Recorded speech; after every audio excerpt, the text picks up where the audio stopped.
Forgive me for the bad angle.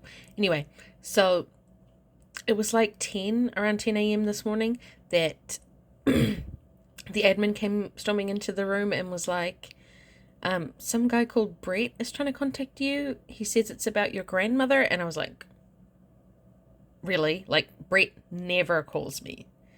He's like my uncle, cousin, Gigi. It's a whole long story. Anyway, so I was like, what the hell?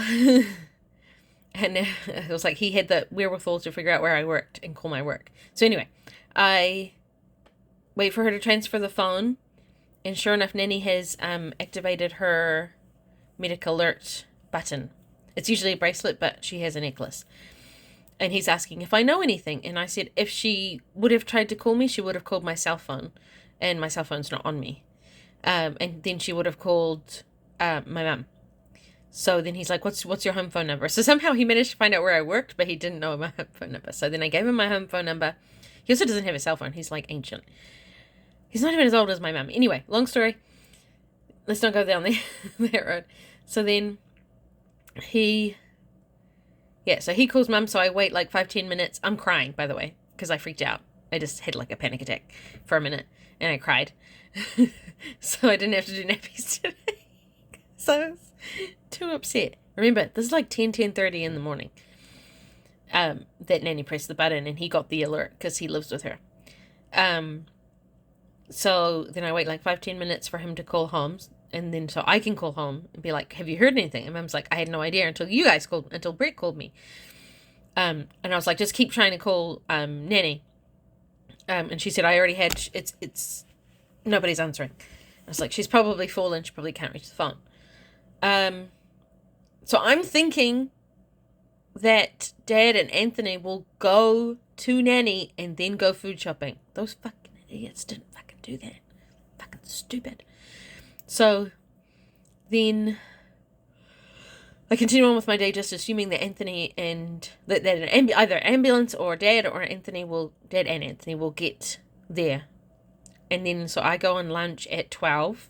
So then at 12 I call home. Mum still hasn't heard anything, still hasn't gotten through on the phone.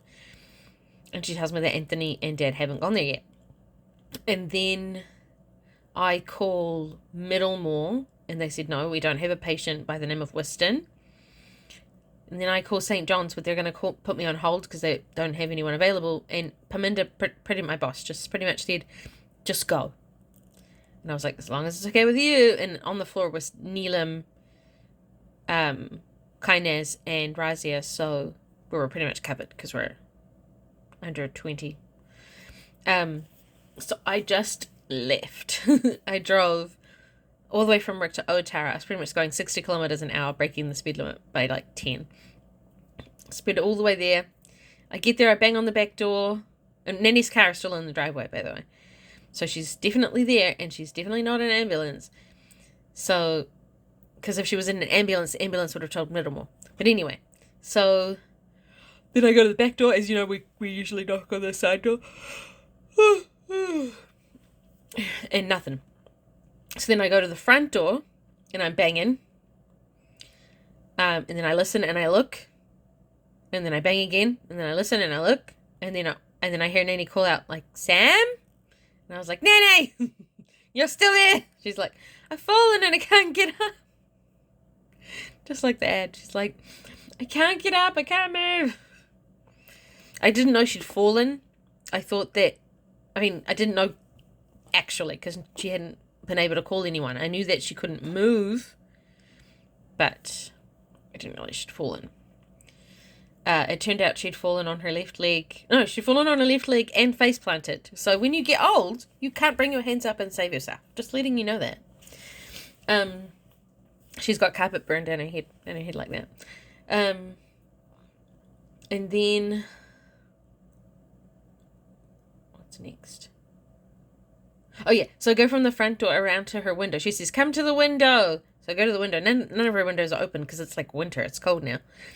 And so I'm trying to yell at her through the window. She's trying to yell back, but old people can't yell very loud. Nanny's never been a very good yeller anyway. And then it's already 4 minutes. Jesus Christ. I have to upload this to YouTube. Oh, sorry. So So I have ADHD if anyone else is watching this. So while I'm yelling at her at the window, I'm like, can I break the door down? And she says no. And I think she's trying to tell me to go to the lockbox at the front. But while I'm still freaking out because I can't quite hear her through the window, I call my Uncle Neville. He doesn't answer. And he knows if he gets a call from me, it's not going to be about something silly. Like, I usually just text. So, what happens after that? Oh, and then Nanny manages to scoot around and find her cell phone. And she calls me on her cell phone. She says, do you have your phone? I say, yes, I have my phone. So then she finds her phone. She calls me. She says, go to the lockbox at the front of the house. It's attached to the downpipe. I find it. She tries to give me the code, but it's not working. She gives it to me like twice. But she can't multitask on... Oh, she doesn't know how. She doesn't know how to multitask on her cell phone. So she's trying to find the note for it while also staying on the phone with me. But no matter what she did, it was just not working. So then I'm just like, why isn't the ambulance come? It's been hours since she first pressed the button. So I call 111 again. And they said, I think we've already got an alert for this house. And I said, yeah, but I'm here now. And I can't get in and she can't get up. And then they asked about the lockbox. And I was like, oh, you know about the lockbox? Yeah, I can. She's giving me a code and it's not right. It's not working. So then the lady on the phone's like, wait, were you able to contact your grandmother? And I said, yeah, she managed to find her cell phone. She can't reach the home phone, but she can reach the cell phone. And so she's like, give me that number. So I give her the cell phone number because she's only got the home phone number in the files. And they've obviously tried the home phone number and she was not able to answer because she couldn't reach it because she was on the floor. And so they call her on the cell phone and so I was like telling her like you probably can't get through to her cell phone because she's trying to call me. And just to keep trying. And finally got through to Nanny. Or I got through to Nanny. I can't remember. And then I called them back. No, I didn't call them back. Somehow they got through to Nanny. And Nanny gave them permission to give me the key code. Oh, what's it? Oh, I have a scratch on my hand. Oh. And so they give me the key code. And I get in. And then I'm like, okay, she's okay. I can get her up. And at first I said, yeah, just keep the ambulance on hold. Even though I knew that she'd said it was like 7-hour wait. I still just said, just keep the ambulance on hold. She'll still need it. Because she was like shaking. She was shaking in her boots. Who opened the door? Oh. Shaking. She was in shock. Even though I've been told that you can't go into shock unless you're bleeding. It's really weird. But she looked like she was in shock. And then I call Mum on my... I tried to call home.